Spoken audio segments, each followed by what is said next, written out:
What up, everyone? So, we've got a special video here, continuing with my Collecting 101 series.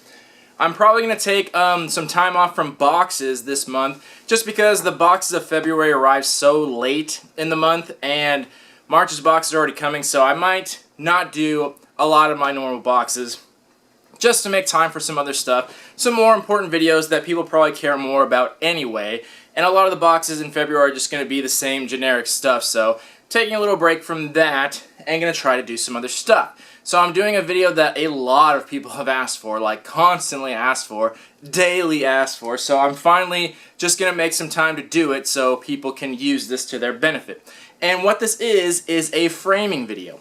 Now, I did a framing video before for two-dimensional objects, and I showed you how to mat and do all that stuff. Now I'm going to be doing one on three-dimensional objects. I mentioned in that video that I was going to do a separate one of that, so I'll show you how to do that. It's pretty simple. It's not that hard to do. I'm just going to show you quickly how to do it and how to do it very cheaply. And here's the item I'm going to be framing. People asked about this specifically. I framed mine up, the original one, the gold one I have, and I showed that off in my collection video. I'll show a picture of that now. I've also done this with a VHS tape that I have. I'll show that during the video as well. So I'll just go through a quick way to show this off and how to frame it. And essentially, you're only going to need really three main things. It's pretty simple here. So what you'll need is your item, obviously, your frame of your choosing, and then fishing line. That's all you need. Pretty simple. And obviously some scissors. So you're going to need specialty frames for this if you want, but you don't have to, and I'll explain why. What this is, it's called a shadow box. So this actually has space in there. It's probably like an inch or two deep, so this is for framing three-dimensional objects. But the only problem with this is that things don't just sit in there. You don't just put them on the bottom. You actually have to mount them in there.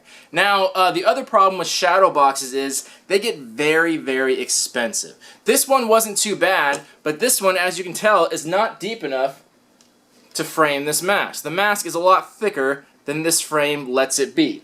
So, when you get ones like this, they're not too expensive. This was like $12.99 at Target. Really wasn't that much. It's just 12 by 12, and I think it's an inch deep. So those aren't too expensive. But when you're talking about really deep ones, like 5 or 6 inches deep, what you need to frame something like this, they get really expensive. And not just a little bit more, it's exponentially more expensive. The bigger frames are, the more expensive, but when you're adding depth to it, it's very expensive because now you're not just having a border or a frame, you're actually making a cube for something. So they can be upwards of $60, $70, $100, and then up from there. So that's a lot of money, and most people don't have that. So that's not what this is all about. This is how to do that without spending a bunch of money, because there's no point to this video if I'm just going to tell you to go buy expensive shit. This is supposed to be how to do it on the cheap. So I've got this one that actually isn't thick enough for it, and you can do this with any frame actually. You can do this without a shadow box the same way you do this. It's just your own personal preference on how you would like it to look. So here's what I did with mine. So obviously you pop the back off, and since this isn't thick enough, I just took the glass out. There's the glass. And here's the little spacer, put that right back in, and then I'll frame it as such. So that's how I did mine. So the backing will go right back in there. So now there's no glass on there, but there really doesn't need to be. The only problem this causes is problems with dust. You're going to have to dust it because now dust will be able to get in there, but this is an easy way to do it without spending a bunch of money. Now, if you prefer to have glass in front of it, if you're like dead set on it and you don't want to dust it, then yeah, you're going to have to spend a bunch of money to do it, but that's totally up to you. So you can do it with a slightly slimmer shadow box, or honestly, like I said, you can do it with just any normal frame that has a big enough area for it. Just pop the glass off and place the item right there. So it's pretty simple. So mine that I've shown you, mine hangs out over the picture frame, but I don't really care. It doesn't really matter to me because when it's a shadow box, I kind of prefer it not to have the glass because when there's depth to it, it's hard to see it. When you have lights in your house, there's always glare and it's just hard to see. Even some of the pictures I framed, I've taken the glass out sometimes and just put protective things over the artwork to keep it in good shape, but the glass always kind of kills it depending on where it is because it gets a weird glare and then you kind of can't see it. So I prefer it that way. So that means I'll have to dust it, but it shouldn't be that hard to do. So now on to the actual framing of it. So this is where you're going to need the fishing wire. And for mine, I actually popped these off because they just kind of got in the way. But that's up to you. You don't have to take them off. I popped them off because I don't really care about this one piece. It makes no difference to the actual framing. So the easiest way to do any shadow box framing is to just put double-sided tape on the back and stick it on there, which can work, but very rarely does that ever work because most 3D objects don't have a good point of contact. Just like this mask. As you can see, if it were against something flat, has a very small point of contact there and there, and it's a curved surface. So you could use double-sided tape, but it's not going to hold very strongly because it has such a small point of contact, and it's going to wiggle loose. So if you have it on the wall, every time you close a door, it's going to wiggle and wiggle and eventually fall. On top of that, I also don't like using double-sided tape because it shows. It's visible. Now you can get tape that matches the color of the backing, but you know, it's still going to be a hassle. But if you have an object that has a flat back and that you don't mind having tape stuck on the back, it's not going to ruin it, then go for it. Easy fix, no problem. But specifically, it won't work for these kind of frames because a lot of the shadow boxes actually have colored backing. And I don't know if you can tell, probably not, but this is actually felt back here. So it's pretty common for that to happen because for frames, it doesn't matter what the backboard looks like because you're putting picture over it, so it doesn't matter. But for shadow boxes, the whole back's not being covered, so they're very often made of felt or some type of material. So double-sided tape isn't going to work for that. So this is where your fishing line comes into play.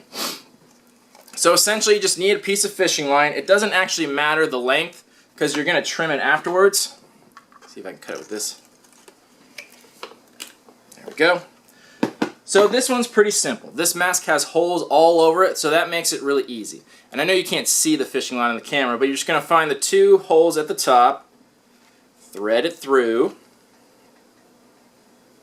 It's so hard to see this fishing line in the light. Alright, there we go. Pull that like that, and there we go. So now we have it hanging just like that. And you really don't need to measure it to anything specific. It's pretty balanced on its own. And then we're just going to pop the back off. I need a desk because it's so hard to do.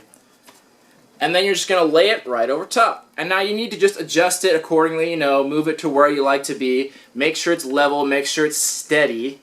I'm just showing for example, this isn't level at all. But you'll take a minute or two to make sure it's in the right place. And then all you're going to do is tape the fishing line right on the back. And then once that's taped, you just pop it right back in the frame. And there you go. It's obviously off center, but yeah, there you go. And that's it. That's all you have to do. Once the back is taped, it should stay in place pretty well. This obviously isn't right now. So, and on top of that, that's all you need to do to make it the bare minimum. And that's all I did for mine. And it'll sit right there perfectly. And as you can see, it sticks out from the frame. But that's okay. It doesn't need to be behind glass or anything. If you need it to be more steady, if you have it on a wall that, say, has a door on it that shakes a lot, all you're going to do is do more fishing line. You got one at the top, put another set at the bottom, same thing. Feed it through the holes in the bottom, pull it tight, tape it on the bottom, obviously trim the excess wire here, and then to be even safer you could do 2 more, one on the left, one on the right, so it's held from all angles. And what that'll do is that'll just make it a little safer. So once you have 4 points of wire on there, you could actually hang it right on a door. If you do it tight enough, you can put it directly on a door and slam that door all you want. It won't move anywhere. Now as far as the fishing line, what you're going to want to look for, and anyone that's bought fishing line knows that there's different weights. It's weighted line. So what you want to do is weigh whatever object you have and get the thinnest wire possible. Obviously, the thinner the wire, the less visible it is. It shouldn't be a huge deal. It depends on what you're framing. But weigh the object. If it's something light like this, get the thinnest possible. And I'll show you pictures of mine. It's practically invisible. You can't see that it's on there at all. But obviously, if it's something heavier, you're going to get something that's a little bit thicker. And it doesn't have to be fishing line. If you go to any craft store, they have wire just like this. They call it something else. I don't know what they call it, but it's, you know, you'll know when you see it. It's just clear wire, just like that. So that's the items you'll need. So this one's pretty simple to do with wire because it has obvious holes in it, so it makes it easy to just feed something through and then pull it tight around and tape it in the back. This one was simple. The other one I did was a VHS tape. So this is where you got to just use your head and be a little bit creative. This one that I'm showing now is actually behind the glass because there was just enough room in there to fit it back there, and the glass actually held it in place, so I kept the glass on for this one. And essentially what I had to do is I took the VHS out of its cardboard sleeve, and I'll use this as an example as the VHS tape, and then I fed the wire underneath it and back through, and then I took the cardboard casing and put that over it again, and then fed the wire through the top of the cardboard case, and then did the same thing here. Just put it over the backing of the frame, taped the back, made sure it's level, and then just like that. So it was just holding the plastic actual VHS tape, and the cardboard was just sitting around it. So that's what you'll have to do for other items that don't have a hole in it, or if something you don't want to put a hole in it, you're going to have to wrap it around. And that gets a little more difficult, but the more complicated the shape, the more difficult it's going to be. VHS is a pretty simple shape, so I just had to feed it through, and then the cardboard holds it on, so it wasn't that big of a deal. And I put some clear tape on the VHS because I'm not worried about the plastic getting damaged. But other things, you'll have to wrap it around, possibly tie a knot. It may be a little harder to balance, but remember, the more points of contact that you tie it around, the more balance there's going to be. So, for example, if you had an action figure, that'd be really hard to do. You'd probably have to wrap one around the action figure's waist, over the top, and then 2 separate wires over the arms to hold it from swinging back and forth. So that's essentially what you do. And obviously there's a bunch of different scenarios where things would be different, but just use the examples I've given you here, and that should help you to figure out pretty much any situation.